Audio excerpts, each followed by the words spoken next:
तो आपके पेपर में इस तरीके से कार्टून आपको दिया जाएगा और आपसे कुछ सवाल पूछे जाएंगे। इराक का कॉन्स्टिट्यूशन दिखाया गया है और इराक के कॉन्स्टिट्यूशन को ताश के पत्तों पर हम लोग देख रहे हैं। क्या भारत का कॉन्स्टिट्यूशन भी इसी सिचुएशन में आ सकता है? No, the constitution of India is very strong. तो इंडिया का कॉन्स्टिट्यूशन स्ट्रॉन्ग है और इंडिया का कॉन्स्टिट्यूशन इस पिक्चर के साथ बिल्कुल भी रिलेट नहीं करता। तो भारत के अंदर इलेक्शंस को हम लोग एक फेस्टिवल के तरीके से सेलिब्रेट करते हैं। हर कास्ट, हर रिलीजन, हर सोशल ग्रुप, हर लैंग्वेज का इंसान इसके अंदर अपना पार्टिसिपेशन देता है। अब सवाल ये आता है कि सर हमें पता नहीं कि कहाँ पंजाब है, कहाँ गुजरात है, कहाँ नॉर्थ ईस्ट की हमारी स्टेट्स हैं, इसको समझा दो। समझने की कोशिश करते हैं सबसे पहले कि ये जो अरुण और आकाश हैं इनको मेघा बहुत पसंद है, दोनों को मेघा बहुत पसंद है। अब ये दोनों क्या करते हैं, ये दोनों ना नाग के पास क्या करने जाते हैं दोस्तों कि एक तरीके से मणि लेने जाते हैं। अब जब ये मणि लेने जाते हैं तो इनको दिखता है कि भैया वहां पर इनको दिखता है टेरर। टेरर का मतलब क्या है दोस्तों? इनको दिखता है वहां पर डर। और जब भी यूपी का नाम आता है तो यूपी के साथ एक और स्टेट का नाम आता है भैया। Hello hello hello hello hello दोस्तों, आप सभी का बहुत बहुत स्वागत है हमारी आज की इस क्लास में। हम लोग अपनी क्लास 11th के प्यारे बच्चों के साथ बात करते हुए एक मच अवेटेड, मच डिमांडेड और एक बहुत ही जबरदस्त से सेशन को लेकर आ गए हैं। हम लोग आप सभी के साथ डिस्कशन करने वाले हैं कि पॉलिटिकल साइंस के अंदर जो आपके मैप के क्वेश्चंस होते हैं उसी के साथ साथ आप देखते हैं दोस्तों कि आपके जो cartoon based questions class 11th के आपको पेपर के अंदर आते हुए देखने को मिलते हैं उसका करेंगे डिस्कशन। और एक ही क्लास के अंदर दोस्तों हम लोग आप सभी के साथ क्या करेंगे, जो आपके कार्टून के क्वेश्चंस होते हैं और उसी के साथ साथ आपके मैप बेस्ड क्वेश्चंस होते हैं उसको हम लोग एक एक कर अपनी आज की इस कहानी में डिस्कस कर देंगे। तो बहुत मजेदार तरीके से मैप के पूरे पॉइंट्स को देखेंगे कि किस तरीके से क्वेश्चंस बनते हैं और आपको किस तरीके से आंसर्स रखने होते हैं और कार्टून्स के किस किस तरीके से सवाल आपके पेपर के अंदर बनते हैं उनको हम लोग अपनी आज की इस क्लास में आपके सामने पेश करने वाले हैं। तो भैया करना क्या है, आपको हमारी इस क्लास को शुरुआत से लेकर आखिर तक करना है और बहुत सिंपल तरीके से, बहुत सटल तरीके से, बहुत मजेदार तरीके से हम लोग आप सभी के साथ अपने सारे के सारे पॉइंट्स को डिस्कस करेंगे। तो भैया स्टार्ट करते हैं और सबसे पहले हम लोग कार्टून्स के बारे में डिस्कशन करते हैं। आपकी बुक के अंदर ये इमेज दी गई है, इसको हम लोग यहां पर समझने की कोशिश करते हैं। Study the cartoon given below and answer the following questions. तो आपके पेपर में इस तरीके से कार्टून आपको दिया जाएगा और आपसे कुछ सवाल पूछे जाएंगे। सर सवाल क्या है पहले ये तो बताओ। सबसे पहला सवाल आपको आता हुआ दिखेगा, who is the two face person.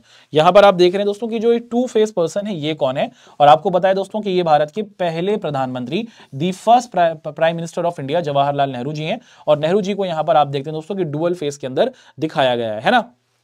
बढ़ते हैं आगे, अगला क्वेश्चन आपके सामने, to which ideology are the members sitting to the right and the left other person. तो यहां पर हमें देखने को मिलता है कि ये जो पिक्चर है ये बेसिकली किस तरीके की आइडियोलॉजी को डिपिक्ट कर रही है, क्योंकि इस पिक्चर को अगर आप ध्यान से देखें तो हमें देखने को मिलता है कि एक तरफ एक ग्रुप बैठा हुआ है और दूसरी तरफ एक ग्रुप बैठा हुआ है। ये भी कुछ पॉलिटिकल लीडर्स हैं जो भारत से रिलेटेड हैं और दूसरी तरफ ये भी हमारे कुछ पॉलिटिकल लीडर्स हैं। तो इन दोनों ग्रुप्स में क्या क्या आइडियोलॉजिकल थॉट है इसको हम लोग देखते हैं। The person sitting to the right the person is western ideology.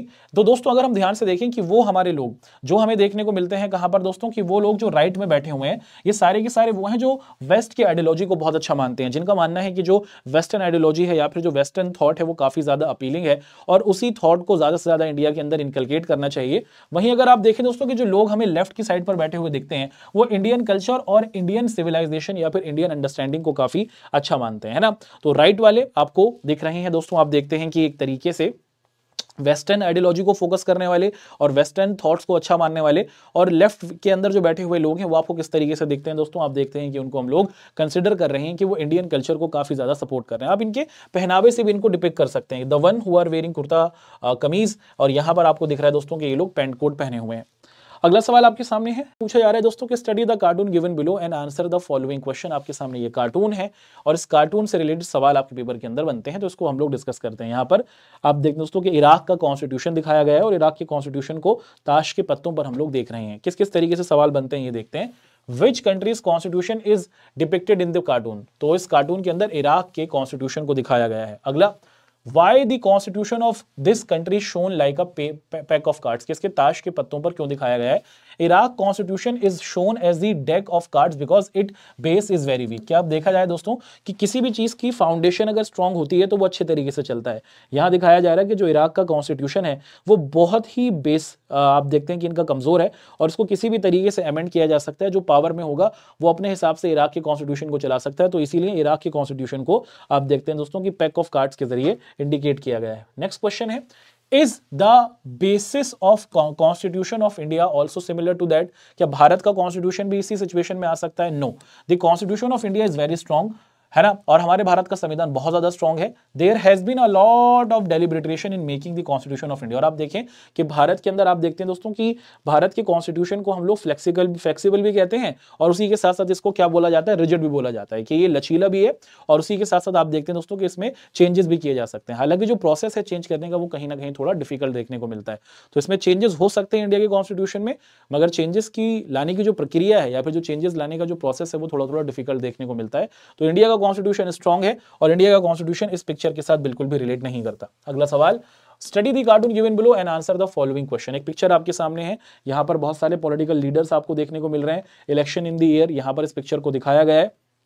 यहाँ पर आपको मोरारजी देसाई दिख रहे हैं, पंडित नेहरू दिख रहे हैं, मौलाना अबुल कलाम आज़ाद दिख रहे हैं, सी राजगोपालाचारी दिख रहे हैं। तो ये अलग अलग पॉलिटिकल लीडर्स भारत की आज़ादी से हैं, और ये आपको यहाँ पर अलग अलग तरीके की सिचुएशन में आते हुए दिख रहे हैं। तो इन पर सवाल है, Why is the election seen as a festival?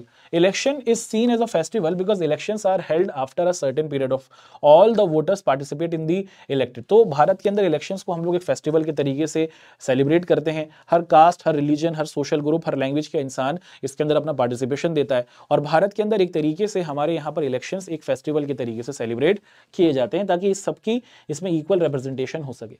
Why is the election shown as the disaster in this cartoon? So in this cartoon, the election is shown as a disaster because all the candidates want to win the elections, and for this they want to adopt any kind of measure which is very dangerous. तो भैया इस cartoon के अंदर आप देखते हैं दोस्तों कि एक तरीके से जितने भी कैंडिडेट्स आपको दिख रहे हैं, ये क्या करना चाह रहे हैं दोस्तों कि ये पावर को हासिल करना चाह रहे हैं। दे वांट कि वो किसी भी तरीके से ज़्यादा से ज़्यादा वोटर्स को अपने पास कर लें। ये वोट पहले टाइम पर आप देखते हैं बैलेट पेपर पर दिए जाते थे, तो उसी का इंडिकेशन है कि सारे ज़्यादा से ज़्यादा ये बैलेट पेपर अपने पास करना चाह रहे हैं, है ना। और ये इंडिकेट करता है कि वोटर्स पावर हासिल कर, ये जितने भी हमारे लीडर्स थे ये आप देखते हैं दोस्तों कि पावर हासिल करने के लिए किसी भी मेजर पर जा रहे हैं जो डेमोक्रेसी के लिए खतरा है। In how many years the general election held in India? India के अंदर आप सभी को पता है दोस्तों कि after every 5 years general election हमें होते हुए देखने को मिलते हैं। नेक्स्ट क्वेश्चन आपके सामने पूछा जा रहा है कि study the cartoon given below and answer the following question. यहाँ पर एक एलिफेंट आपको दिखाया गया है, अडल्ट वोट दिखाया गया है, पंडित नेहरू यहाँ पर आपको दिख रहे हैं। ये कार्टून किस तरीके की पिक्चराइजेशन हमारे सामने रखता है, चलिए इसको डिस्कस करने की कोशिश करते हैं। सबसे पहला सवाल हमारे सामने ये आ रहा है कि what problem is the elephant pointing to the cartoon. तो यहाँ पर अगर आप एलिफेंट को देखें, वो एक तरफ आपको पॉइंट करता हुआ दिख रहा है, और वो किस चीज को इंडिकेट कर रहा है, ये सवाल आपसे पूछा जा रहा है। The elephant in the cartoon depicts the problem of successful voting in India's first general election by controlling the vast majority of inexperience voter. तो यहां पर आप देखें दोस्तों कि भारत के अंदर जो हमारा सबसे पहला इलेक्शन आपको होता हुआ दिखा, वो 1952 के अंदर कंप्लीट होता हुआ देखने को मिला। उस टाइम पर इंडिया कैसा इंडिया था दोस्तों, आप देखते हैं कि न्यूली इंडिपेंडेंट इंडिया था, और हमारे यहाँ सामने आप देखते हैं दोस्तों कि बहुत सारे नए नए चैलेंजेस देखने को मिल रहे थे।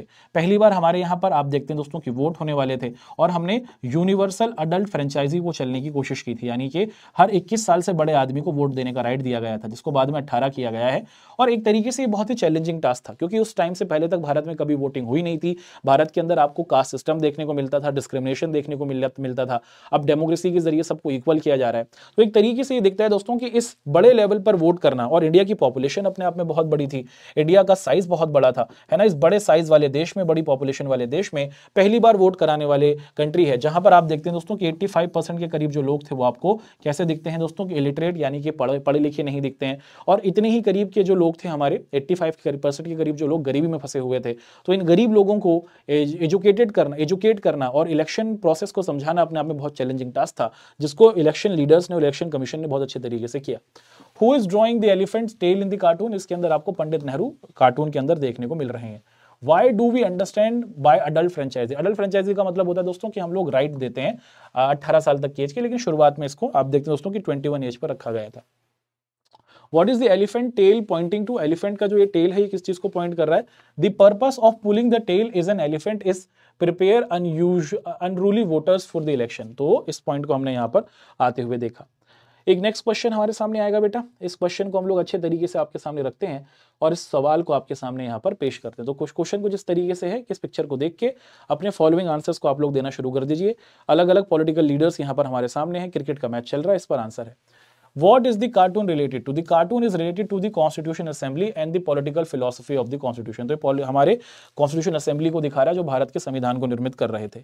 अगला, what do we understand through this cartoon, इससे क्या समझ में आता है? It can be concluded from this cartoon that the constitution emphasise the idea of its philosophy of liberty, equality, democracy, social justice and national integration should be implemented in a peaceful manner. तो ये picture हमें बताता है कि ये जो हमारा पूरा का पूरा, जैसे क्रिकेट मैच के अंदर कोई भी कम्युनिटी, किसी भी कल्चर, किसी भी ग्रुप के लोग पार्टिसिपेट कर सकते हैं टीम के अंदर, कुछ ऐसा ही हमारे कॉन्स्टिट्यूशन असेंबली में हो रहा है। और ये कॉन्स्टिट्यूशन असेंबली हमारी अलग अलग फिलोसफी को दिखा रहा है कि इसके अंदर लिबर्टी है, इक्वालिटी है, डेमोक्रेटिक सिस्टम है, सोशल जस्टिस है, और सब लोग मिलकर क्या करेंगे दोस्तों कि अपनी टीम को या फिर अपने देश को आगे बढ़ाने की कोशिश करेंगे। Study the cartoon given below and answer the following question. एक सवाल आपके सामने है, पंडित नेहरू यहाँ पर आपके सामने है, किकिंग अप स्टेयर्स यहाँ पर आपको दिख रहा है, गवर्नमेंट शिप यहाँ पर आपको दिख रहा है, और कुछ लीडर्स को यहाँ पर किक करते हुए दिखाया जा रहा है। क्या है इसका मतलब, ये देखिए। By whom is government appointed? The governor is appointed by the, है ना, by whom the governor is appointed? Governor जो अपॉइंट करे जाते हैं वो प्रेसिडेंट की रिकमेंडेशन पर आपको अपॉइंट होते हुए दिखते हैं। What is the meaning of the appointment of governor being shown in the picture?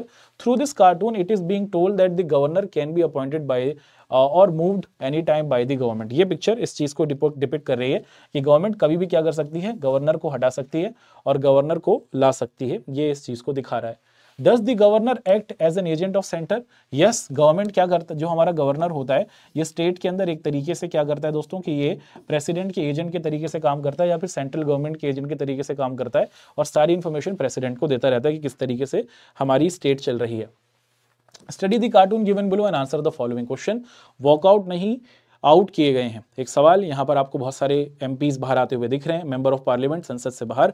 ये एक सवाल आपके सामने है। What does it mean to walk out in the house? Walkout करने का मतलब क्या होता है? वॉकआउट का मतलब होता है कि अगर हमारी लोकसभा है और उसके अंदर आप देखते हैं कि जो opposition tries to surrender the council, कि जब अपोजिशन पार्टी के जितने भी मिनिस्टर्स होते हैं वो एक तरीके से क्या करते हैं दोस्तों कि किसी इशू पर कोई बात नहीं रख पा रहे हैं, यानी कि वो अपना गुस्सा रखना चाहते हैं, तो सारे के सारे जितने भी अपोजिशन के लीडर्स हैं वो एक साथ कलेक्टिवली बाहर आ जाते हैं और जो हियरिंग चल रही होती है लोकसभा की या फिर राज्यसभा की उसको छोड़ देते हैं।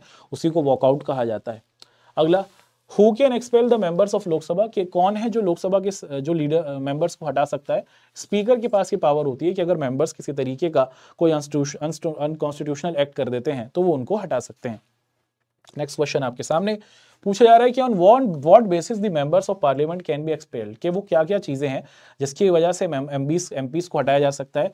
अगर ये देखा जाए कि कोई इनडिसिप्लिन कर रहा है, अनकॉन्स्टिट्यूशनल काम कर रहा है, तो जो लोकसभा का स्पीकर है वो क्या कर सकता है दोस्तों कि मेंबर ऑफ पार्लियामेंट को स्पेल कर सकता है, हटा सकता है। पिक्चर सामने है, पूछा जा रहा है कि इस पिक्चर को देखते हुए आपको बताना है कि यहाँ पर किस किस तरीके का डिस्कशन हो रहा है। पीछे आपको गांधी जी दिख रहे हैं। अच्छा, what are the leaders scared of in this cartoon? The leaders in this cartoons are scared of free and fair elections by election commission। तो ये पहले इलेक्शन कमीशन को दिखा रहा है, जिसमें दिख रहा है दोस्तों कि एक तरीके से कि जो हमारे इलेक्शंस के अंदर आने वाले जितने भी लोग हैं वो इलेक्शन कमीशन के काम करने के, कैसे फेयर एंड फ्री इलेक्शन होगा, तो लीडर्स को डर रहा है कि कभी वो जीते या ना जीते, तो उस तरीके के फेयर को यहाँ पर रिप्रेजेंट किया जा रहा है। What is meant bye fair and free election? Fair and free election का मतलब होता है कि जो हमारा इलेक्शन कमीशन है वो बिना किसी गड़बड़ी के इलेक्शन करा रहा है, और इसमें आप देखते हैं दोस्तों कि चाहे आपके पास कितनी भी पावर हो मनी की, या फिर आप देखते हैं दोस्तों कि आपके पास कितनी भी पावर हो सोशली, लोग आपके काम के बदले आपको चुनेंगे, ना कि आपके पावर के बदले, और कोई डोमिनेंस आपका नहीं रहेगा। Who has been given the responsibility to conducting fair and free election? India के अंदर इलेक्शन कमीशन को जिम्मेदारी दी गई है। हमारा इलेक्शन कमीशन 1950 के अंदर बनता है और इलेक्शन कमीशन को जिम्मेदारी दी जाती है पहले इलेक्शन को से कराने की। और हमारा इलेक्शन कमीशन अलग अलग इलेक्शंस कराता है, प्रेसिडेंट के, वाइस प्रेसिडेंट के, एमपीज यानी कि हमारे राज्यसभा के, लोकसभा के और विधानसभा के। अगला सवाल हमारे सामने है बेटा, अगले क्वेश्चन को हम लोग यहाँ पर अच्छे तरीके से डिस्कस करते हैं। क्वेश्चन आपसे पूछा जा रहा है कि इस कार्टून को देखकर भैया इसके आंसर को बताओ। मेरी परेशानियां खत्म नहीं हुई, मैंने विश्वास जीत लिया। इस पिक्चर का मतलब यहाँ पर आपके सामने क्या लग रहा है? CM to seek trust vote. इसका मतलब क्या है? This is meant by the vote of confidence proving a clear majority in the house is called. कि मान लीजिए अगर आप देखें कि इंडिया में आज के टाइम पर हमारे पास आप देखते हैं दोस्तों कि अगर आपको लोकसभा के अंदर अपनी मेजोरिटी दिखानी है तो आपके पास 272 मेंबर्स जीतने चाहिए, है ना। इसी को मेजोरिटी कहा जाता है और यही इस पिक्चर के अंदर प्रूव किया जा रहा है। What do you understand by collective responsibility? Collective responsibility का मतलब है कि the entire council of ministers is responsible for legislature। के अगर आप देखते हैं दोस्तों कि जो हमारी पूरी की पूरी गवर्नमेंट होगी उस गवर्नमेंट को चलाने की जिम्मेदारी हमारे काउंसिल्स ऑफ मिनिस्टर्स की होती है, हमारे हेल्थ मिनिस्टर्स की, एजुकेशन मिनिस्टर की, डिफेंस मिनिस्टर की, लॉ मिनिस्टर की, है ना, होम मिनिस्टर की, और इन्हीं की पूरी रिस्पॉन्सिबिलिटी है कि इंडिया के हर एक डोमेन में अच्छे तरीके से काम करवाएं। Even after winning the trust vote, the trouble of chief minister do not end. What is the meaning of this statement? The meaning of this statement is that after getting the vote of confidence, the crisis persists that some other members may withdraw. कि अगर कोई political party आप देखते हैं दोस्तों की election जीत गई है, तो ऐसा हो सकता है कि उस पॉलिटिकल पार्टी के मेंबर्स आप देखते हैं दोस्तों कि दूसरी पॉलिटिकल पार्टी में जा सकते हैं, और अगर ऐसा हो जाता है तो वो पॉलिटिकल पार्टी अपनी गवर्नमेंट नहीं बना पाएगी। यही इस सिचुएशन को दिखा रहा है। Study the cartoon given below and answer the following question. इस कार्टून को देख के आंसर देना शुरू करो भाई। सवाल, what is the forefront of this cartoon? At the forefront of this cartoon it is that prime minister Pandit Jawaharlal Nehru. सबसे शुरुआत में हमें नेहरू जी यहाँ पर देखने को मिल रहे हैं। Who heads the council of minister? उसमें सारे इंडिया के काउंसिल ऑफ मिनिस्टर्स हैं, एजुकेशन मिनिस्टर हैं, हेल्थ मिनिस्टर हैं, डिफेंस मिनिस्टर हैं, और इसके अंदर प्राइम मिनिस्टर नेहरू जी इसको हेड कर रहे हैं। Why is the prime minister so powerful? क्यों भारत के अंदर आप देखते हैं कि प्राइम मिनिस्टर को इतना पावरफुल माना गया है? हमें देखने को मिलता है दोस्तों कि there are two reasons basically. अगर आप देखें कि प्राइम मिनिस्टर क्या होता है दोस्तों, कि आप देखते हैं कि इनके पास मेजोरिटी होती है, 272 मेंबर्स, ज़्यादा मेंबर्स आपको जीतते हुए दिखते हैं। In parliamentary system of government the real power are exercise by the prime minister. और प्राइम मिनिस्टर की रिकमेंडेशंस पर ही पॉलिसीज हमें एग्जीक्यूट होती हुई दिखती हैं, और वही भारत के कर्ता धर्ता हैं, और वही भारत को अच्छे तरीके से आगे बढ़ाते हैं। ठीक है, बढ़ते हैं आगे। ये हमारा आखिरी कार्टून बेस्ड क्वेश्चन होगा, और फिर हम लोग मैप की तरफ आप सभी को लेके चलेंगे। सवाल पूछे जा रहे हैं, कार्टून ही आपके सामने है, अलग अलग लीडर्स आपको दिख रहे हैं। इसमें पंडित नेहरू हैं, अमृत है ना, आप देखते हैं कि मौलाना अबुल कलाम आज़ाद हैं, सी राजगोपालाचारी हैं, उसी के साथ साथ आपको दिखता है कि मोरारजी देसाई हैं, और यहाँ पर आपको दिख रहा है दोस्तों कि ये सारे के सारे लीडर्स यहाँ पर आपको खड़े हुए हैं। इसको हम लोग समझने की कोशिश करते हैं। Who is the person standing in the front of the stage? यहाँ पर आपको दिखता है दोस्तों कि the person standing in the first are the ministers. ये हमारे भारत के आपको क्या देखते हैं दोस्तों कि सबसे पहले कैबिनेट के मिनिस्टर्स देखने को मिल रहे हैं। Why these ministers standing here in this cartoon, and why are these ministers looking so humble? These ministers are standing here because they have to get money from their various ministries. कि इन ministers को ना अपनी अलग अलग ministries के लिए, education ministry के लिए, डिफेंस मिनिस्टर के लिए, हेल्थ मिनिस्टर के लिए, आप देखते हैं दोस्तों कि हमारे जो सिस्टम है, जो हमारा संसद है, पार्लियामेंट है, वहाँ से पैसा उठाना है। और यहाँ पर एक तरीके से छोटी छोटी आप देखते हैं दोस्तों की पोटलियाँ रखी गई हैं, जो इंडिकेट कर रही हैं कि इन मिनिस्टर्स को इनकी मिनिस्ट्री के लिए अलग अलग तरीके से बजट अलॉट किया जाएगा। यही इसके अंदर आप देखते हैं दोस्तों कि दिखाया जा रहा है। अगला, which power of parliament is shown in the cartoon? The cartoon depicts the power of parliament to control the use of money. कि भारत के अंदर जो भी पैसा आता है, इसके यूज करने की पावर हमारे संसद के पास है, हमारी पार्लियामेंट के पास है, और वही इसके अंदर आप देखते हैं दोस्तों कि पेश किया जा रहा है। अब आपके पेपर में मैप के भी सवाल आपको आते हुए देखने को मिलते हैं। तो यहाँ तक तो दोस्तों हमने आप सभी के साथ जो आपके कार्टून बेस्ड क्वेश्चंस थे वो देखे। अब मैप के सवाल किस तरीके से बनते हैं वो देखते हैं। इन the given map of India ABCD, आपके सामने दोस्तों इस तरीके से ना आपको जब अपने आंसर को लिखना होगा आंसर शीट के अंदर, तो कुछ ऐसे लिखना होगा। सबसे पहले आपको मैप दिया जाएगा, जैसे आप क्या देखते हैं बेटा, किस तरीके से आपको मैप दिया होगा, उस पर इंडिकेशन लिखा होगा कि A क्या है, C क्या है, B क्या है, D क्या है, और उसमें फिर आपसे पूछा जाएगा अलग अलग उनके कि आपको उनको नोट डाउन करना है। तो जब भी आप अपने आंसर को लिखेंगे तो सबसे पहले यहाँ सीरियल नंबर लिखिएगा। इसके बाद आपको लिखना है दोस्तों कि कंसर्न अल्फाबेट, कि अगर नंबर 1 पर A है तो उसका नाम क्या है वो आपको बताना होगा, कौन से स्टेट है। 2 पर वो बताना होगा, 3rd पर, 4th पर। अब हमारे बहुत सारे बच्चे ना इंडियन स्टेट्स को लेकर बहुत ज़्यादा क्या रहते हैं दोस्तों, डिफिकल्टी में रहते हैं कि भैया सर हमें स्टेट याद नहीं होती हैं भारत की, और इंडियन स्टेट्स को किस तरीके से याद किया जा सकता है ये आप हमें समझा दीजिए, ताकि हमारे सामने किसी तरीके का कोई कन्फ्यूजन नहीं रहे। तो हम लोग क्या करेंगे, हम लोग आप सभी के साथ इंडिया की जो स्टेट्स हैं इनको याद करने के कुछ सिंपलेस्ट तरीके और सिंपलेस्ट ट्रिक्स को आपके साथ शेयर करते हैं, ताकि कोई कन्फ्यूजन आप सभी के सामने यहाँ पर नहीं रहे। ठीक है, तो एक एक कर है ना हम लोग आपके साथ क्या करेंगे दोस्तों कि अपने आंसर्स को डिस्कस करते हैं। सबसे पहले ये पूरा का पूरा हमारा इंडिया का मैप है, और इंडिया के अंदर अगर आप देखते हैं दोस्तों कि करंट टाइम के अंदर हमें क्या देखने को मिलता है, हमारे पास 28 स्टेट्स आपको देखने को मिल रहे हैं, है ना। ये हमारे 28 स्टेट्स आपको देखने को मिलते हैं, और हमारे पास 8 यूनियन टेरिटरीज भी आपको देखने को मिलते हैं, जिनको हम लोग यूटी भी कहते हैं। अब सवाल ये आता है कि सर हमें पता नहीं कि कहाँ पंजाब है, कहाँ गुजरात है, कहाँ नॉर्थ ईस्ट की हमारी स्टेट्स हैं, इसको समझा दो। समझने की कोशिश करते हैं। सबसे पहले करना क्या है, हम लोग सबसे पहले डिस्कस करेंगे अपनी नॉर्थ ईस्ट की स्टेट्स के बारे में। ये जो हमारा सारा का सारा इलाका है, आपको कम से कम सबसे पहले इतना आइडिया होना चाहिए कि हमारे पास डायरेक्शंस होती हैं। इस ऊपर वाले हिस्से को हम लोग नॉर्थ कहते हैं, इसको हम लोग वेस्ट कहते हैं, ये हमारा साउथ कहलाता है, और इसको हम लोग ईस्ट कहते हैं। ये तो आपको पता है ना, इतनी जानकारी तो आपको होनी चाहिए। ये नॉर्थ है, ये ईस्ट है, ये वेस्ट है, और ये साउथ है। ये हुआ क्लियर। इसके बाद फिर आपको पता होना चाहिए कि अगर हम लोग सबसे पहले समझने की कोशिश करें तो जो हमारी नॉर्थ ईस्ट की स्टेट्स है ना, वहां पर बहुत सारे बच्चे कंफ्यूज होते हैं, और बच्चे ही नहीं बड़े बड़े भी इसके अंदर कंफ्यूज हो जाते हैं। तो सबसे पहले हम लोग नॉर्थ ईस्ट की जो हमारी स्टेट्स हैं इसको हम लोग आपके सामने क्लियर करने की कोशिश करेंगे। सबसे पहले अगर आप ध्यान से देखें नॉर्थ ईस्ट कहा जा रहा है, यानी कि वो हमारी स्टेट्स जो नॉर्थ और ईस्ट में पड़ते हैं। ये जो पूरा का पूरा हमारा एरिया है बेटा, इसी को हम लोग नॉर्थ ईस्ट के नाम से जान रहे हैं। अब नॉर्थ ईस्ट की स्टेट्स को बढ़ने से पहले हम लोग ना भारत के पड़ोसी देशों को एक बार डिस्कस कर लेते हैं। सबसे पहले देखो, ये अगर आपको जो बॉर्डर दिख रहा है ना बेटा, ये वाला जो आपको पूरा पूरा हिस्सा दिख रहा है, इसको हम लोग किस नाम से जानते हैं? ये कहलाता है हमारा नेपाल। तो ये है नेपाल। ये तो हमने नेपाल को डिस्कस कर लिया। अब नेपाल को अगर आप देखें, ये नेपाल है, और नेपाल से थोड़ा सा आगे ये जो इलाका आपको देखने को मिलता है ना, ये इसको हम लोग क्या कहते हैं बेटा? इसको हम लोग कहते हैं भूटान। ये हमारा भूटान आपको देखने को मिला। तो ये नेपाल है और ये भूटान है। अब ध्यान दीजिएगा कि नेपाल और भूटान, अब अगर आप इंडिया को देखो, अगर आप इंडिया के मैप को देखो, इंडिया के मैप का मिनिएचर अगर आप देखो, जैसे इंडिया का मैप है वैसे ही इंडिया के मैप से ही दिखने वाला एक छोटा सा ये हिस्सा है। देखो इंडिया के मैप की तरह से नहीं दिख रहा आपको? जी हाँ, इंडिया के मैप की तरह से नहीं दिख रहा। ये कहलाता है बांग्लादेश। तो नेपाल देख लिया, भूटान देख लिया, बांग्लादेश देख लिया। दोबारा से एक बार आप लोग इसको समझेंगे, है ना? ये नेपाल है, ये भूटान है, और ये इंडिया, छोटा मिनी इंडिया दिखता है दोस्तों हमारा बांग्लादेश। यहां पर ये श्रीलंका है, जिसके बारे में हम डिस्कशन ज्यादा नहीं करेंगे क्योंकि ये तो सभी जानते हैं। अब यहां पर हम लोग सबसे पहले नॉर्थ ईस्ट की जो हमारी स्टेट्स हैं, ये जो हमारी 7 स्टेट्स आपको देखने को मिलती हैं, इनकी कहानी को हम लोग एक एक करके डिस्कस करेंगे। और इसको समझने के लिए ना मैं आपके सामने एक स्टोरी शेयर करूंगा। स्टोरी के जरिए हम लोग क्या कर पाएंगे, नॉर्थ ईस्ट के हमारे क्या है दोस्तों, आप देखते हैं कि सारे स्टेट्स को हम लोग समझ पाएंगे। सबसे पहले हमें देखना है कि हमारी कहानी है, और उस कहानी के अंदर आप देखते हैं दोस्तों कि हमारे पास हैं 3 लोग। ठीक है, सबसे पहले हम लोग क्या करते हैं दोस्तों कि आपके सामने 3 लोग रखते हैं। एक है ए, दूसरा भी ए है, और तीसरी है एम। ये कौन है भैया? ये है हमारा अरुण। ठीक है, अरुण। और ये कौन है दोस्तों? आप देखते हैं दोस्तों कि ये है हमारा आकाश। ठीक है, और उसके साथ दोस्तों ये है हमारी, आप देखते हैं दोस्तों कि मेघा।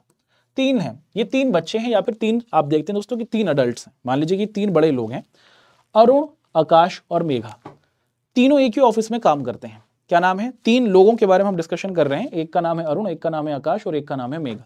2 लड़के, 1 लड़की, है ना? अब यहां पर है क्या कि ये जो अरुण और आकाश हैं, इनको मेघा बहुत पसंद है। दोनों को मेघा बहुत पसंद है। तो अरुण है, आकाश है, और मेघा है। और मेघा, आप देखते हैं दोस्तों कि दोनों मेघा की तरफ इंटरेस्टेड हैं। कौन कौन? अरुण भी है और आकाश भी है। अब यहां पर हम लोग क्या करते हैं दोस्तों कि हम लोग सबसे पहले ये देखते हैं कि जो ये मेघा है ना, मेघा कहती है, और ये दोनों अरुण और आकाश मेघा से कहते हैं कि हम आपको पसंद करते हैं, वी लाइक यू। मेघा कहती है कि मैं तो उसी को पसंद करूंगी जो मेरे लिए क्या करेगा, जो मेरे लिए एक तरीके से मणि लेकर आएगा। मणि आप लोगों ने सुना होगा दोस्तों, मणि, है ना? मणि आप लोगों ने सुना है, मणि होती है। और मणि ज्यादातर आपने सुना होगा पुरानी फिल्मों में, अगर आप जानते होंगे तो जो मणि होती है ज्यादातर हमें कहाँ दिखती है? ये दिखती है हमें सांप के पास। सांप, जिसको सांप को अगर हम हिंदी में देखें तो उसको नाग कहा जाता है। क्या कहा जाता है बेटा? नाग, है ना? नाग, जिसे हम स्नेक कहते हैं, सांप के ऊपर होती है। अब तक हमने 3 कैरेक्टर देखे, अरुण, आकाश और मेघा। अरुण, आकाश और मेघा साथ में काम कर रही हैं।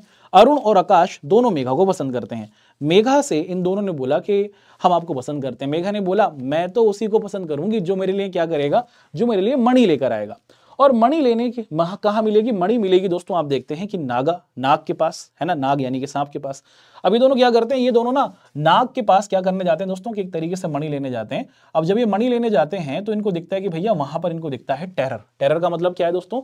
इनको दिखता है वहां पर डर, है ना? टेरर, है ना? जब ये सांप के पास जाएंगे, मैं नाग के पास जाएंगे तो टेरर दिखेगा, डर दिखेगा, तो वहां पर इनको डर लगता है। अब हमने अपनी कहानी में 1 2 3 4 5 6 कैरेक्टर्स को ढूंढ लिया है। अब हम लोग क्या करेंगे दोस्तों कि यहां तक की चीजें हमने देखी। अब यहां तक की पॉइंट देखिए, अभी ना इनको हम लोग एक एक कर समझने की कोशिश करते हैं कि ये लोग हैं कौन। तो सबसे पहले यहां पर तो हमने क्या किया दोस्तों कि आपको ये भारत के पड़ोसी देश तो याद हो गए। सबसे पहले अरुण, आकाश और मेघा को देखो। सबसे पहले ये हमारा अरुण से बन गया दोस्तों, आप क्या देखते हैं? हमारा अरुणाचल प्रदेश। ये हमारा अरुण है ना? अरुण ये रहा। और अरुण के एकदम नीचे ही आपको क्या दिखेगा बेटा? ये हमारा बन जाएगा आकाश। अरुणाचल प्रदेश अरुण कहलाया, और आकाश कहलाया हमारा आसाम। तो अरुणाचल प्रदेश, आसाम, और उन्हीं के साथ यहां पर मेघा होगी, और मेघा इसके नीचे आपको यहां पर आती हुई देखने को मिली। तो अरुण, आकाश और मेघा, या फिर हम कह सकते हैं कि अरुणाचल प्रदेश, आकाश और मेघा, ये तीनों एक दूसरे के आसपास हैं। अरुणाचल प्रदेश, आकाश और मेघा, या फिर हम कह सकते हैं कि अरुणाचल प्रदेश, असम और मेघा। और मेघा ने कहा कि भैया मुझे क्या चाहिए? मेघा ने बोला कि मेरे को चाहिए मणि। और मणि कहां मिलेगी बेटा? मेघा के पास ही होगी। ये रहा मणि। मणि से हमारा मणिपुर हो गया। अरुणाचल प्रदेश, ए से आकाश यानी कि असम हुआ, मेघा से हमारा बन गया मेघालय, और उसी के साथ साथ आप देखते हैं दोस्तों कि यहां से मेघा ने ये बोला, मेघालय जो बना कि मेरे को मणि चाहिए, तो मणि से हमारा बन गया मणिपुर। अब मणिपुर है ना। ये जो मणि है, मणि लेने के लिए कौन जाते हैं दोस्तों, कि मणि लेने के लिए जाते हैं नाग के पास, है ना। और ये मणि है तो मणि के ऊपर आपको नाग, यहाँ पर आपको नाग दिख जाएगा, यानी कि ये हमारा नागालैंड आपको दिखेगा। और ये लोग जब नागालैंड के पास गए तो उनको क्या दिखा बेटा, इनको दिखता है टेरर। क्या दिखता है दोस्तों, कि टेरर दिखता है। अब फिर इनको लगा कि भाई हम टेरर के पास क्यों जाएं, यहाँ पर तो डर है। तो इन्होंने बोला कि हम लोग क्या करेंगे, हम तो वापस जा रहे हैं घर पर और वहां पर क्या करेंगे, मजे करेंगे। क्या करेंगे, मजे करेंगे, है ना। और मजे से क्या बन गया, मजे से हमारा यहाँ पर आप देखते हैं दोस्तों कि मिजोरम बना। तो इस टाइनी स्टोरी के जरिए आप कहीं ना कहीं नॉर्थ ईस्ट की स्टेट्स को याद कर सकते हैं। और बहुत सिंपल तरीके से हमने आपके साथ इन चीजों को डिस्कस किया। कहानी के अंदर अरुण, आकाश, मेघा। मेघा बोली मेरे को चाहिए मणि, यानी कि मणिपुर। मणि मिलती है नागाला के पास, यानी कि नागालैंड के पास। नाग के पास गए तो यहां पर दिखता है टेरर। टेरर यहां से हमारा त्रिपुरा। और इन्होंने बोला कि भैया हमें तो टेरर में डर के पास जाना नहीं, हम तो गांव जा रहे हैं, अपने वापस जा रहे हैं और वहां मजे करेंगे। और वहां से हमारा बन गया दोस्तों क्या, वहां से हमारा बन गया मिजोरम। तो ये 7 स्टेट्स हमारी नॉर्थ ईस्ट के अंदर देखने को मिलती हैं। इसी के साथ साथ दोस्तों इन 7 नॉर्थ ईस्टर्न स्टेट्स के ना पास ही आपको एक और स्टेट देखने को मिलती है जिसको हम लोग कहते हैं सिक्किम। और सिक्किम को क्या कहा जाता है बेटा, सिक्किम को इन 7 स्टेट्स का ब्रदर कहा जाता है। तो ये सिक्किम है और सिक्किम आपको अलग से ऐसे याद कर लेना, ये हमारा सिक्किम है, ठीक है। तो 7 स्टेट्स को हमने देखा, अरुण, आकाश, मेघा।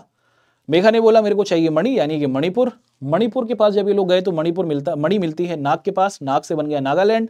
जब ये लोग नाग के पास गए तो इनको लगा डर, डर का मतलब हुआ टेरर, टा से बन गया त्रिपुरा। इन्होंने बोला कि भैया हम डर है वहां पर नहीं जाएंगे। तो इन्होंने बोला कि गांव जाएंगे, वापस मजे करेंगे। माँ से हमारा बन गया मिजोरम।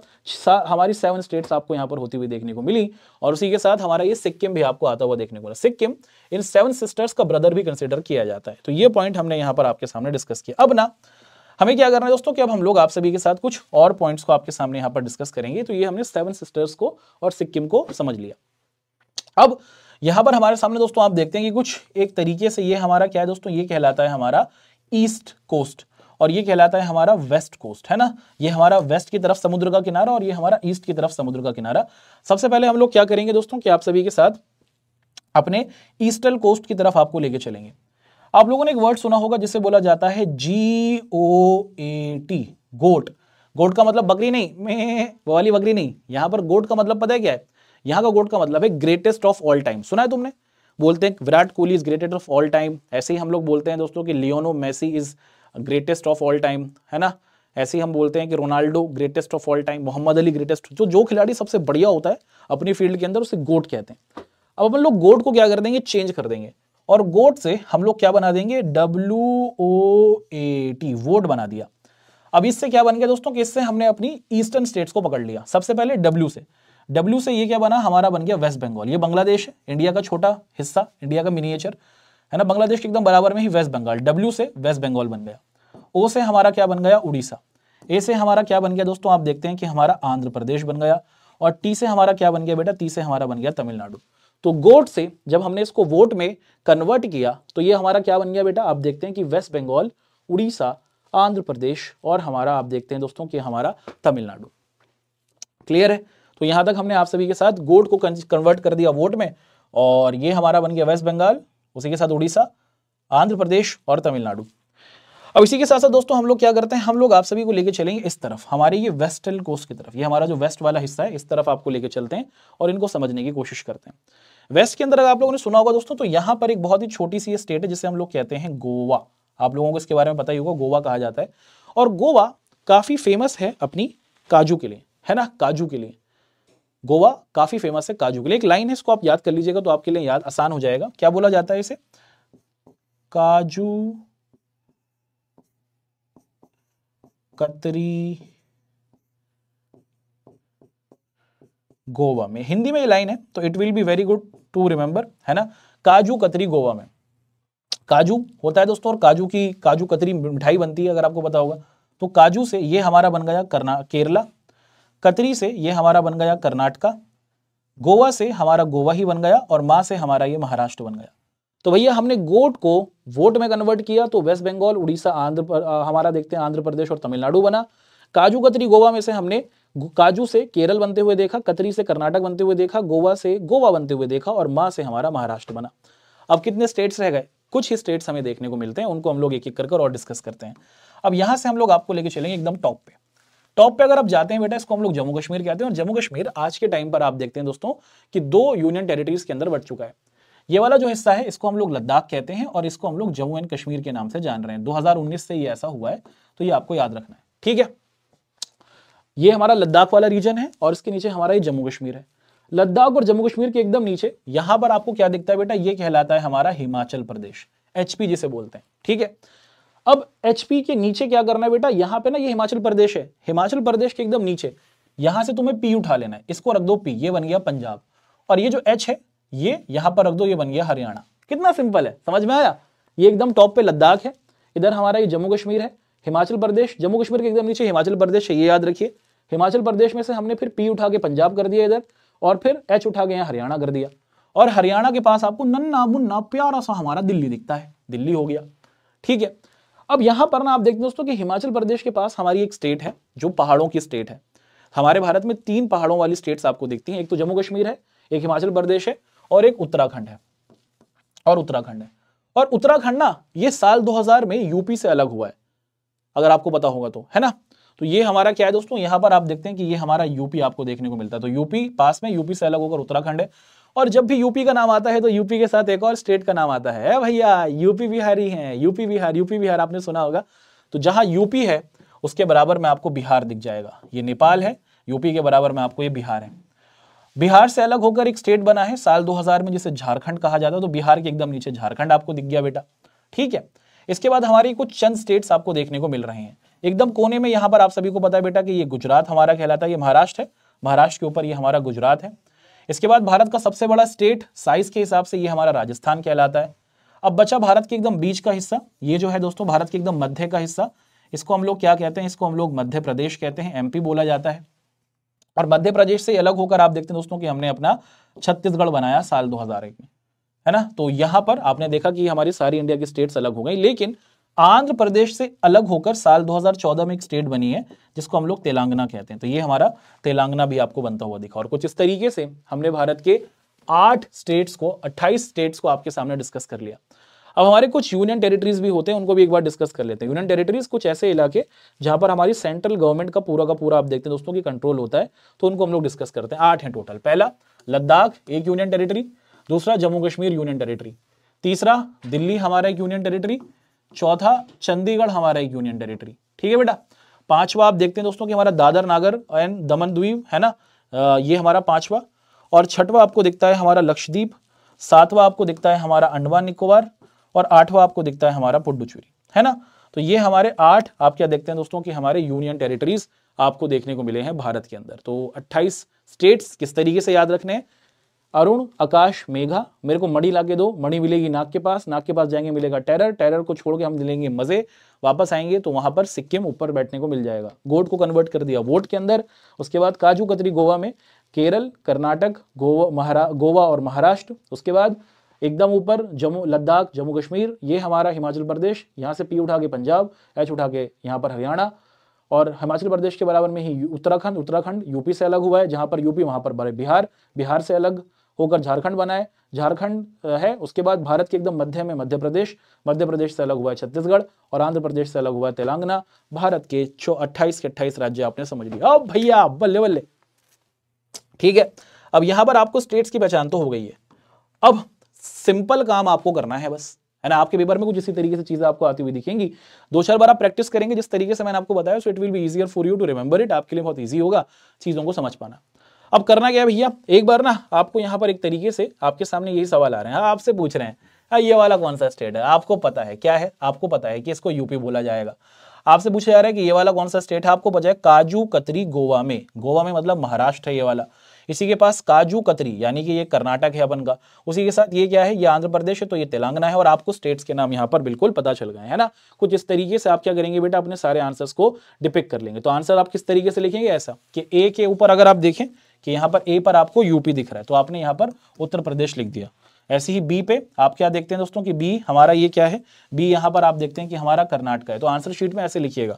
ऐसे ही आप देखते हैं, कहाँ गया भैया, ऐसे ही आप देखते हैं कि सी पर क्या है बेटा, तो सी पर आपको दिखता है, कहाँ गया भैया, सी पर आपको दिख रहा है महाराष्ट्र, है ना, ये हमारा सी था महाराष्ट्र, और डी में हमारा तेलंगाना, तो आपने डी लिखा, है ना, नंबर लिखा 4, अल्फाबेट लिखा डी, और स्टेट का नाम लिख दिया तेलंगाना। तो कुछ इस तरीके से आप अपने सारे के सारे स्टेट्स को यहाँ पर इंडिकेट कर देंगे। कुछ और हमारे मैप के क्वेश्चंस बनते हैं तो उनको भी एक एक कर हम लोग आपके सामने यहाँ पर रखते चलते हैं बेटा, है ना, और उनके आंसर्स की पूरी कहानी को हम लोग समझते चलते हैं। पूछा जा रहा है कि in the given political map of India places 4 places have been marked ABCD, 4 आपको जगहें मार्क कर दी हैं। आपको बताना है कि भैया ये जो दी गई इंफॉर्मेशन के हिसाब से यहाँ पर कौन कौन सा आंसर सही बनेगा। The state whose earlier name was Mysore, इनमें से वो कौन सी स्टेट है जिसका पुराना नाम मैसूर है? तो कर्नाटक को हम लोग मैसूर कहते हैं, याद रखिएगा, पेपर में आया ये वाला सवाल। State opposing the implementation of Hindi language, वो कौन सी स्टेट है जो हिंदी को इंप्लीमेंट करने से रोकती है? उसको अपन लोग तमिलनाडु कहते हैं, पहले मद्रास बोलते थे। The state which was craved out of Punjab in 1996 from a new state, तो पंजाब से एक नई स्टेट आपको बनती है, वो उसे हम हरियाणा कह रहे हैं बेटा, 1966 में बन रही है। और दी 29 स्टेट ऑफ इंडिया जो 2014 में बनी, अभी हमने डिस्कस किया तेलंगाना। अब इसके आंसर्स आप लोग किस तरीके से लिखेंगे मैप पर हम लोग देखते हैं। सबसे पहले पूछा जा रहा है बेटा, आपसे पूछा जा रहा है कि यहाँ पर ये सी पर कौन सी लोकेशन है? आपको पता है कि ये लद्दाख है ना, सी पर आपसे पूछना, आप इसको पहचान लेंगे, आप लोग आराम से इनको पहचान लेंगे। आपको तो हिंट दे रखा है, ए का बोल रहा है आपसे, देखो ए का आपसे बोल रहा है ना, और एक तरीके से बोल रहा है कि भैया यहां पर ये ए होगा और आपको बताना है कि इनमें से वो कौन सा स्टेट है। तो ए पर अगर आप देखेंगे तो वो कौन सी स्टेट है जिसको पुराना नाम मैसूर था, आपका कर्नाटका है, वो हमने देख लिया। और बी के अंदर अगर आप देखें दोस्तों तो बी क्या है हमारा, वो ऐसा स्टेट है जहां पर हिंदी को अपोज किया गया, वो है तमिलनाडु। सी आप देखते हैं बेटा, तो सी हमारा यहाँ पर क्या है, ये हमारा लद्दाख है, ये हमारा जम्मू एंड कश्मीर है, ये हमारा हिमाचल प्रदेश है, ये हमारा पंजाब है। पंजाब से अलग होकर आप हरियाणा निकलते हुए देखते हैं, ये हमारा हरियाणा आपको आता हुआ देखने को मिलेगा। हरियाणा 1966 में पंजाब से अलग होता हुआ दिखा। और सबसे नया नया स्टेट इंडिया का तेलंगाना है, जो 2014 में आता हुआ देखने को मिला। बस यही सवाल है, सारी कहानी आपको पता होनी चाहिए, तो आप फट से सारे आंसर्स को यहाँ पर हमारे सामने पेश कर देंगे। अगला सवाल आपके सामने है, और यहाँ पर आपसे पूछा जा रहा है कि भैया वही आपको टेबल बनानी है, alphabet, name of the state और यहाँ पर serial number. State belonging to the princely states of Rajputana, वो कौन सी हमारी स्टेट है जो प्रिंसली स्टेट्स राजपुताना से जुड़ी है? राजपुताना हमारे राजस्थान में दिखते हैं। State belonging to the princely states of Junagadh, princely states का मतलब है कि वो इलाके जहां पर आपको दिखता है दोस्तों कि जो राजा महाराजाओं के कब्जे में थे भारत में आजादी के टाइम पर, अराउंड 565 के करीब हमारी प्रिंसली स्टेट्स थी, और इनमें से उन्हीं के बारे में आपसे सवाल पूछा जा रहा है। तो इनमें आप देखते हैं राजपुताना राजस्थान के अंदर है ना, जूनागढ़ गुजरात के अंदर है, मैसूर आपको दिखता है दोस्तों कि हमारे कर्नाटका के अंदर है, और मद्रास हमारा कहां पर दिखता है दोस्तों कि हमारे आज के तमिलनाडु में आपको दिखता है। तो बस आपको इसी तरीके से इनको इंडिकेट करना है। सबसे पहला ये क्या है, ये आपको देखने को मिल रहा है दोस्तों कि हमारा राजस्थान है, ये हमारा गुजरात है जहां जूनागढ़ दिखेगा यहाँ पर, ये मैसूर है जिसे आज के टाइम पे कर्नाटका कहते हैं, और ये मद्रास है जिसे आज के टाइम पर हम लोग तमिलनाडु कहते हैं। इसको इंडिकेट कर देना है। ए राजपुताना राजस्थान हो गया, बी आप देख रहे हैं दोस्तों कि ये हमारा जूनागढ़ गुजरात में दिखता है आज के टाइम पर, तो आपने गुजरात को इंडिकेट कर दिया। सी आपने देखा दोस्तों कि मैसूर कर्नाटका है, और मद्रास हमारा आज के टाइम पर आप देखते हैं दोस्तों कि हमारा मद्रास जो है ये हमारा तमिलनाडु होता है, ये तमिलनाडु होगा भैया, सही कर लो, ठीक है। चलिए अब एक और हमारा सवाल है, उसको देखते हैं, इस सवाल को आंसर देखते हैं। पूछा जा रहा है कि वो कौन सा स्टेट है जो आंध्र प्रदेश से अलग होकर निकला है। अरे भैया आप तो आप समझ चुके हैं, है ना, आंध्र प्रदेश से अलग होकर कौन सी स्टेट निकली है। State craved out of Uttar Pradesh, UP से कौन सी अलग स्टेट हुई है। देखो 3 चीजें आपको याद रखनी है ताकि कोई कंफ्यूजन आपके सामने नहीं रहे। तो अगर हम 2000 की बात करते हैं तो 2000 के ईयर में हमारे यहाँ पर 3 स्टेट्स बनती हुई दिखी। यूपी से एक स्टेट बनती है जिसे हम लोग उत्तराखंड कह रहे हैं, एमपी से हमारी एक स्टेट निकलती हुई दिख रही है जिसको हम लोग छत्तीसगढ़ कह रहे हैं, और बिहार से हमारी एक स्टेट निकल रही है जिसको हम लोग झारखंड कह रहे हैं। इनके कल्चर अलग थे, यूपी वालों का कल्चर मैदानी कल्चर था, इनका पहाड़ी था, तो उन्होंने यूपी से अपने आप को पहाड़ी कल्चर रखते हुए एक अलग स्टेट बनवाई। एमपी का कल्चर अलग था, छत्तीसगढ़ का कल्चर आप देखते हैं ट्राइबल था, तो उन्होंने अपने कल्चर को अलग किया। बिहार का और झारखंड का कल्चर अलग था, ये लोग भी ट्राइबल कल्चर वाले थे, तो उन्होंने अपने स्टेट को अलग बनवाया। अब यही सवाल आपके सामने है, तो भारत के अंदर यूपी से कौन सा अलग हुआ, बिहार से कौन सा अलग हुआ, और उसके साथ मध्य प्रदेश से। आप तो बता देंगे भैया, अब आप सारे बता देंगे, ठीक है। सबसे पहले पूछा जा रहा है ऑप्शन ए यहाँ पर आपके सामने है, तो इसको हम लोग एक एक कर आप सभी के सामने रखते चलते हैं, है ना। कहाँ गया भैया, सबसे पहले आंध्र प्रदेश से कौन सा स्टेट निकला है, ये आपका सवाल है। तो अगर आप देखें, है ना, ये सवाल हमारे सामने यहाँ पर आपको आता हुआ देखने को मिला। तो अगर आप देखते दोस्तों कि आंध्र प्रदेश से हमारा तेलंगाना हमें निकलता हुआ देखने को मिलता है, यूपी से आप देखते हैं दोस्तों कि उत्तराखंड निकलता हुआ देखने को मिलता है, बिहार से झारखंड निकलता हुआ देखने को मिलता है, और मध्य प्रदेश से छत्तीसगढ़ निकलता हुआ देखने को मिलता है। इस तरीके से आप अपने नाम को इंडिकेट कर देंगे। और कुछ इस तरीके से हमारे ये जो क्वेश्चंस थे वो हमने एक एक कर आप सभी के सामने रखे, और क्लास 11th के कॉन्टेक्स्ट में जितने भी आपके सवालात बनते हैं कार्टून वाले या फिर आपके मैप वाले, उनको एक एक कर हमने आपके सामने रखा, ट्रिक्स बताई हैं आपको। उम्मीद करते हैं कि आप लोग उसको सही तरीके से इंप्लीमेंट करेंगे। मुलाकात करते हैं आप लोगों से अपनी नेक्स्ट क्लास के अंदर, और उसके अंदर चीज़ों को और अच्छे तरीके से डिस्कस करेंगे। आपका हमारे साथ बने रहने के लिए बहुत बहुत शुक्रिया। जय हिंद, धन्यवाद।